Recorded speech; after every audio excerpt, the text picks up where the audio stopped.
Hey everybody, welcome to the channel. Glad to have you here. Today we have a Greenskins versus Vampire matchup. Um, and I will be playing the Greenskins. You can see I have a main line here of Orc Biggins. A lot of people, especially after Heir of Carthage's latest videos, are doing a lot of skeletons. So these Orc Biggins are great at defeating the skeleton Crypt Horror combo. So that's why I did bring these guys. You can see I have my traditional Goon Squad here, 2 Goblin Big Bosses.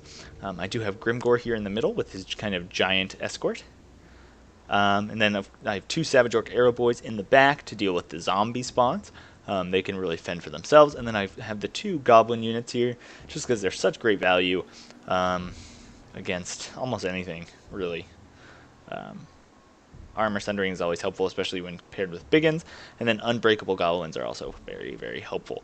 I do have 2 Orc Boardway Biggins on each flank, and I do have a Night Goblin Shaman kind of just hiding away in the back with the ever-powerful Sneaky Stealin' and Itchy Nuisance. I've been having trouble. I had a lot of trouble this game casting the Overcast version of Itchy Nuisance. I don't know why, I just could never get it off. Over here, definitely an interesting build for my opponent. You can see a huge zombie front line here. 2 Crypt Horrors for some armor-piercing damage. 2 Banshees. 1 Red Duke up on his Hell Steed. He does have a Claw of Nagash. And then he has 4 Cairn Wraiths. So this is pretty terrifying. And if I had brought Black Orcs, this would have crushed me. These Cairn Wraiths are amazing against Black Orcs, just because of their etherealness, and then also their armor-piercing damage. So definitely terrifying for Black Orc. So really glad I brought the Biggins. And then he does have a Necromancer on his corpse cart here. And that's it, so we'll get started. So what I'm going to do here is I'm going to push 1 Biggin out to the flank to kind of flank around. And I'm going to keep 1 Biggin back just to like support Grimgor, because I'm a little terrified that they're going to snipe him out. Especially with potentially, I guess the Red Duke does not have Spirit Leech, so that is something good for me. And so you can see these guys kind of breaking off over here, and these guys kind of being on Overwatch. So if they dive in, I might have a unit back here. I might also, I think later in the game I do bring them around the side over here to just try and damage some of the Crypt Horrors and some of the Claws in the Gash, help finish them off in the back. You can see Red Duke over here is coming for these guys. I was a little uncertain if they would win this. I've never just had this straight engagement, so I was a little wary. But you can see I am going to turn around, and he is actually going to cast a zombie over here, Skeleton Warrior too. So definitely clutch there for me. Hopefully I can keep going and get away from these guys before the skeletons engage. You can see my Orc Arrow Boys taking some early pot shots at zombies. Doesn't hurt. Oh man, with these Skeleton Warriors, gonna catch up. Some skeleton warriors coming on that side. I really need to go.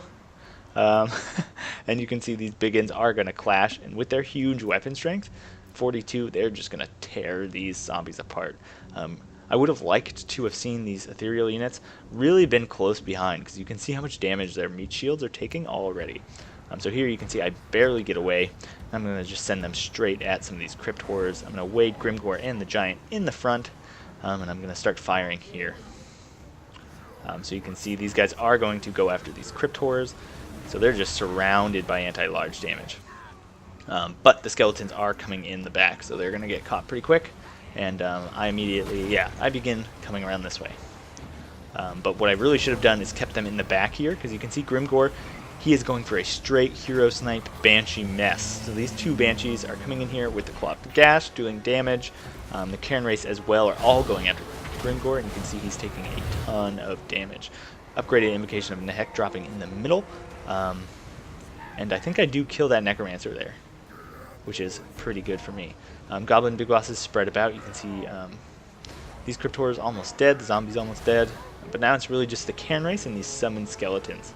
You can see I'm pulling Grimgor out, seeing that huge amount of Banshees. And you can see my 2 Savage Orc Arrow Boys. Actually, because my Giant's there, this one is not obstructed, but this one is. So that is definitely a mistake that I will be looking out for in the future. This Giant is essentially blocking me from killing this Claw of Nagash. Here you can see I am bringing these guys in again in the back, trying to trigger some penalties here. And I'm going to wade Grimgor into these zombies. Pretty safe space for him.